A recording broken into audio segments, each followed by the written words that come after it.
Hey, welcome to Mikey's Video Game Madness. Today we're playing Ghostbusters on the PlayStation 4. This might not be the Ghostbusters you're thinking of. This is based on the 2016 movie. Hopefully people remember the originals and this doesn't replace it, but I really don't think that's the case. I know everybody mocks the few people who are like, oh, this movie's gonna ruin my childhood. I don't think so. I don't think RoboCop, the new one, ruined my childhood because later on, after seeing that piece of garbage, I ended up getting RoboCop the originals on Blu-ray. So yeah, I'm fine for it. It's kind of disappointing this is what we got, but I have not seen the movie. I'm kind of just talking about the game and the handling of the series overall. Sony recently, when they started making the 2016 Ghostbusters film, they started Ghost Corps, which was basically a way to come up with like a little, I guess, hub and Sony studio that just focuses on the Ghostbusters franchise as a whole to regain interest in a franchise that's laid dormant for quite some time. So I figured at the very least, I've not seen the film, by the way. I don't think it's going to be very good. I have a good friend that actually saw the film and didn't like it whatsoever, and she's a huge fan of the original films, as I am. And she's one of those people that could look over the flaws and stuff like that, and she ended up didn't like it.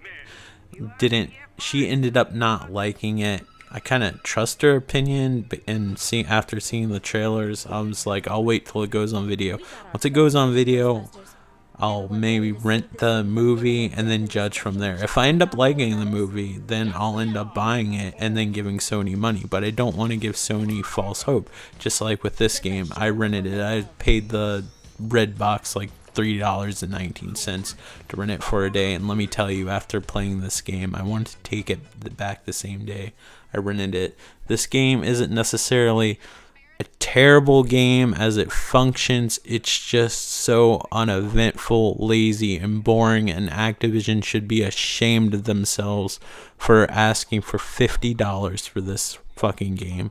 This should be a DLC, not a DLC. This should be a downloadable title. Is that considered DLC? When I think of DLC, I think of add-on content, but I guess it could be considered DLC. I don't know.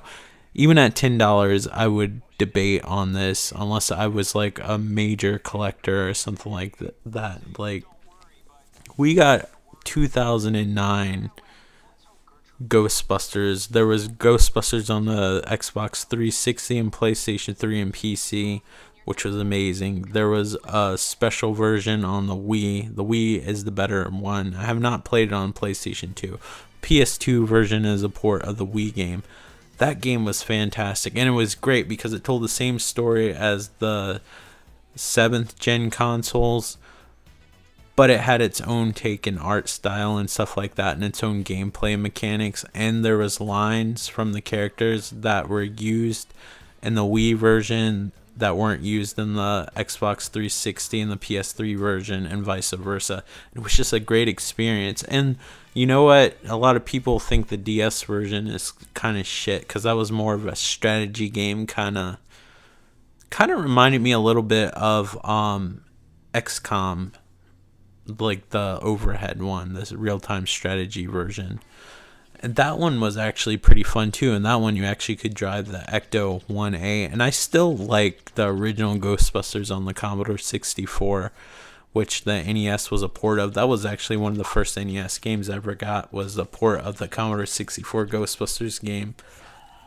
The Sega Master System one is superior in my opinion out of all the versions, although the Commodore 64 version has better music and it has the voice samples, which are always cool. And then there was Ghostbusters 2, which actually had a really decent version of Ghostbusters 2 on DOS, which not a lot of people even know or played about it, as well as a new Ghostbusters 2 made by HAL Laboratories, who works on the Kirby's Dream Land games and some of the Super Smash Brothers games. I think Namco made the last one. I'm not sure. I'm not a huge Nintendo person as of lately.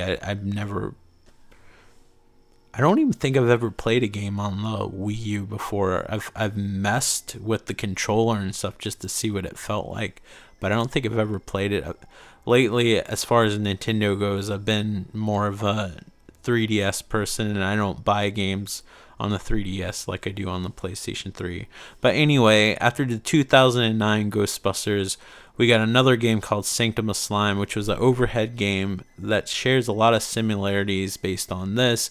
In that game, you had like 3 different types of attacks. Sorry if I'm saying a lot. I was really excited about my last video, and I rewatched it, and I said every 15 minutes, and I was like, maybe I should go back and delete all the because sometimes I'll say to buy myself time, but I don't realize how much I said it, and it was just cringeworthy, and I haven't got any negative comments, but now that I'm pointing it out, maybe people will go back and watch it and criticize me. I don't know. But I was proud of it. And in between the I felt like there was decent commentary. I didn't realize I said so many times, though. I was pretty excited about that. I was like, finally, I recorded a halfway decent commentary that felt like it flowed really well, but it really didn't. At least to me. But I'm super critical of myself. But you know, YouTube's sometimes more critical than you are on your own self. But anyway, in Sanctum of Slime, you usually had 3 or 4 attacks. And you had ghosts that were a certain color, and that was kind of novel, and that was only like a $9 or $14 game. I can't remember what it cost. I think I had PlayStation Plus, and it was like $9 on sale. And it wasn't very good compared to the 2009 Ghostbusters game. I was kind of hoping it would at least play like maybe new Ghostbusters 2. There was Ghostbusters 2, which we got in America. And then in Europe, and I know they got the original Ghostbusters 2, which isn't a terrible game. It's just not very good. And then New Ghostbusters 2. We got a Ghostbusters 2 on Game Boy that was like New Ghostbusters 2. But New Ghostbusters 2, how many times am I going to say the title, was a lot better. It was an overhead game, but you had a certain amount of ghosts at the bottom of the screen. The Game Boy game worked the same way, but the NES version, which was called New Ghostbusters 2 because there was already a Ghostbusters 2 game out, and they decided to redo it for whatever reason. I'm glad they did. And they actually had a US version. There's actually a US ROM you can get, and for a while they were selling a repro cart that was actually a transparent green that actually had the US ROM on it, and it's a little bit different in the way the music sounds and stuff like that because the PAL region TVs are a little bit slower versus the NTSC ones. NTSC, I don't know. Whatever. You know what I'm trying to say. If you ever watch somebody, like Sonic is one of the most iconic soundtracks, Sonic the Hedgehog, the original one. And if you listen to the European Mega Drive version of Sonic, because the game slowed down a little bit because of the PAL TVs, the music sounds completely different and it runs a little bit slower. Now that we all have flat screen HD TVs, I think that kind of fixed that issue. Apparently this ghost is the one that puked out the slime in the trailer. Yeah, I believe so. So yeah, this game was kind of disappointing. But anyway, New Ghostbusters 2, before I start talking about this game again and lose my train of thought, that one was cool because you were like exterminators and you had like a number at the bottom of the screen of how many ghosts you needed to eliminate, and it followed the movie pretty well, and it was really fun. You had one, I guess, I forgot what they would call it on the game. You had one person that used a proton stream, and you had a trapper. A was to use a proton stream, I believe, and then when you push to B, and then this might be in reverse, so if I fucked it up, oh well. And B, a trap would come out and it would suck the ghosts up. So when I saw overhead Ghostbuster games, which was Sanctum of Slime, somewhat sequel of the 2009 third-person perspective Ghostbuster game, which was absolutely fantastic. So I figured it would be like that, but it ended up being like Smash TV, and you'd have to use attacks based on the color of the ghost, and it was weird. And when you trapped a ghost, you'd have to play this little quick time event mini game, which is kind of like this. You could tell that maybe the developers played both versions, but I can't really forgive them for this shit, because Activision has a shitload of money. You know that they're like one of the richest companies out there, richest publishers. And then Ghostbusters and Sony and Ghost Corps, they're like dumping a shitload of money into the Ghostbusters franchise.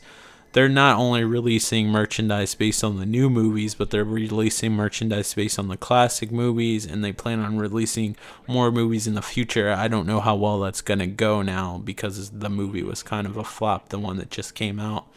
So I don't know what they're going to do, but I imagine if they spent all that money to build up this huge section in the studio lot just dedicated to the Ghostbusters franchise, they're probably going to take a hit, but they're probably not going to give up on the series. I really hope, instead of trying to pretend that I'm sure that there was idiots that were like, oh, it's all women, that's why it sucks, blah, blah, blah.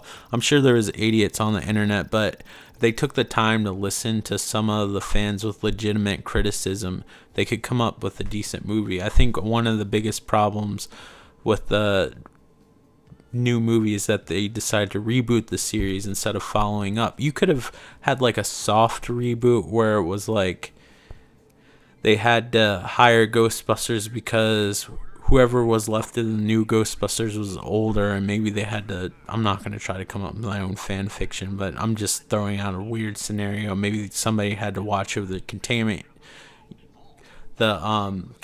unit, and then they needed somebody to pass on the torch. It could have been a quick 5-minute scene. It could have taken place in the same universe.